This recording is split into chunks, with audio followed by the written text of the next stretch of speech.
Bonjour, alors aujourd'hui je vais faire une nouvelle vidéo sur l'apprentissage des voyelles. Parce que je me suis aperçue qu'il y avait quelques petits problèmes au niveau de l'image sur ma première vidéo. Donc je voulais la refaire en rajoutant donc peut-être des petits compléments. Alors donc on a beaucoup de demandes pour les enfants qui ont des difficultés pour apprendre à lire et à écrire. Donc là c'est le début de l'année, donc je trouve que c'est important de vous donner des astuces pour accompagner votre enfant dans l'apprentissage de la lecture donc au niveau du CP.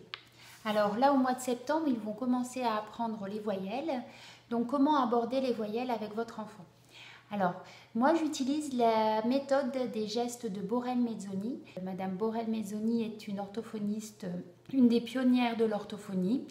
Et donc elle a créé des gestes pour aider les enfants à apprendre à lire et pour repérer donc, les sons avec des gestes. Donc je vais vous les présenter maintenant. Alors, donc vous allez prendre une feuille, donc c'est un format A4 comme celle-ci. Donc vous faites choisir la couleur à l'enfant, c'est bien d'avoir une feuille de couleur, comme ça l'enfant peut choisir et il participe activement donc au choix, ça va lui permettre de s'investir plus facilement dans l'apprentissage. Donc s'il ne connaît pas les voyelles, vous allez les aborder une à une. Donc au début, on va voir le A. Alors le geste de Borel, vous voyez, c'est la main ouverte comme ça. Donc c'est bien que l'enfant reproduise le geste avec vous. A. Et qu'il repère également la forme de la bouche. A, la bouche est ouverte. Alors, dans un premier temps, on va demander à l'enfant, est-ce que tu connais un mot dans lequel tu entends A? Alors, par exemple, on peut trouver un mot avec une syllabe. Comme ça, l'enfant repérera ce mot. Donc, par exemple, A, comme dans chat. Voilà, dans chat, A, tu entends A. Également dans papa. Ah oui, il y en a même deux là, cette fois-ci. Donc papa, c'est vrai que c'est un mot de 2 syllabes, comme il n'y a que des A, donc on peut aussi l'utiliser puisqu'il est facile. Et puis c'est un mot normalement familier, donc ça va aider l'enfant à mémoriser donc le son du A. Donc A comme chat ou comme papa. Et ensuite, à chaque fois, pour chaque voyelle, on va s'assurer que l'enfant arrive bien à la discriminer donc dans les mots. Donc au départ, on va choisir des mots uniquement d'une syllabe pour que ce soit plus facile pour l'enfant. Donc par exemple, on va lui demander dans feu, est-ce que tu entends A? Alors là, normalement, l'enfant dit non. S'il n'y arrive pas, donc il faut bien lui faire repérer la bouche. Feu, tu as vu, la bouche est toute petite devant. Alors que A, on avait dit qu'on ouvrait grand la bouche. Par exemple, dans la, est-ce que tu entends A? Ah oui, tu l'entends. Donc voilà, essayez de faire ça. Une fois qu'il maîtrise bien avec une syllabe, vous pouvez demander donc dans des mots de plusieurs syllabes.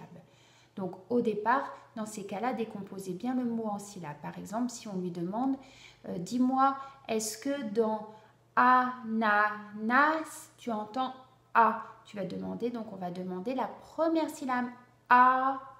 Alors, est-ce que tu entends A? Ah oui, c'est facile. Na, est-ce que tu entends A? Oh, encore un. Ananas, troisième syllabe, on entend encore A. Voilà, donc il faut essayer de lui faire repérer à chaque fois dans les syllabes.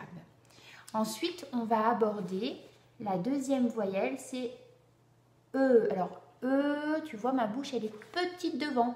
E, voilà. Alors ça, c'est une voyelle, j'ai remarqué, qui était un peu compliquée à retenir pour les enfants. Parce que souvent d'ailleurs on l'entend à la fin d'un mot et c'est plutôt une voyelle muette, donc on ne l'entend pas très bien, mais elle s'entend quand même dans certains mots, comme par exemple dans E, les E, ou de. Alors vous pouvez prendre ce mot et dans ces cas-là, vous pouvez le dessiner sur la feuille pour aider l'enfant à retenir. Il faut vraiment donner le maximum de chance à l'enfant à être à l'aise et à trouver ça facile. Ça, c'est vraiment important dans un premier temps. Il ne faut pas que du tout que l'enfant soit en échec. Il faut vraiment l'aider. Donc, dans ces cas-là, si ça l'aide, vous pouvez donc choisir soit de dessiner des E, ou soit de, ou sinon il y a aussi le feu. Voilà, il faut trouver un mot d'une syllabe. C'est beaucoup plus facile pour l'enfant pour se repérer. Alors pour le E, le geste de Borel, c'est la main à plat, comme ça, devant. E. Donc on fait pareil, on demande est-ce que tu entends E dans 3 par exemple. Ah non, on n'entend pas E, d'accord, c'est bien. Et puis par exemple dans le, est-ce que tu entends E? Ah oui, bravo. Alors ensuite on va passer à la troisième voyelle, c'est I. Alors le I, souvent il est facile parce que on fait un beau sourire. Donc on l'indique à l'enfant I, comme quand on rigole, ça fait I. Voilà, donc ça c'est vraiment, je crois, la lettre assez facile. Pour le I, l'index en haut. I. Donc pareil, après on lui demande dans les mots s'il entend bien. Ensuite on va passer au O. O. La bouche, tu vois, elle est en rond. Et j'accompagne donc du geste de Borel. O. Ensuite, on va présenter le U. Alors le U, c'est pareil, j'ai remarqué aussi, comme le E, peut-être parce que la bouche est toute petite devant, ça gêne les enfants et c'est un peu plus dur à retenir pour les enfants. U. Donc on peut dire U dada. Alors c'est pour ça que j'ai fait un cheval. Et donc pour la geste de Borel, c'est U. Alors une fois qu'il maîtrise bien toutes ces voyelles, c'est important donc de lui demander, eh bien tiens, dans ce mot-là, donc on va mélanger. Par exemple, on va dire, allez, dans li. Li, qu'est-ce que tu entends? I. Et l'enfant donc doit montrer sur la feuille. Cette feuille-là, vous en aurez besoin après pour ma méthode avec les lettres mobiles. Donc, c'est très important de bien la faire. Hein. Dans moto, qu'est-ce que tu entends? Mo. Oh, oui, bravo. Moto. Et la deuxième syllabe? Oh également. Bravo.